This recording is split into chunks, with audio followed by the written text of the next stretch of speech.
Welcome to the fifth day of remote learning. We are officially done with our first week. As you already probably know, Microsoft Teams is down, so we'll be unable to have our virtual hours. For today, I just wanted to make sure that you guys knew what you had to do for today. So you will hopefully start by watching this video.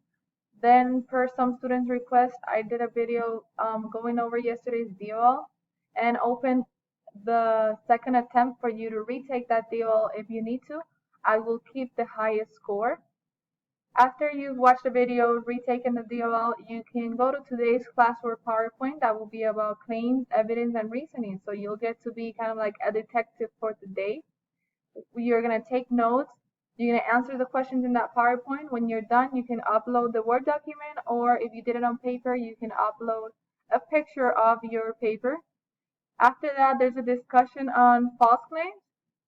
I'm looking forward to reading all your comments. And then last thing will be the DOL attendance for the day about claims, evidence, and reasoning. I hope you have fun with today's lesson. I especially love it as I have a master's degree in forensic science and I love solving mysteries. Let me know if you need any help. You can email me at rpopup@hsd2.org, or if it's time sensitive, I provided my Google Voice number in your syllabus. You can also call or text to that number. Enjoy your weekend.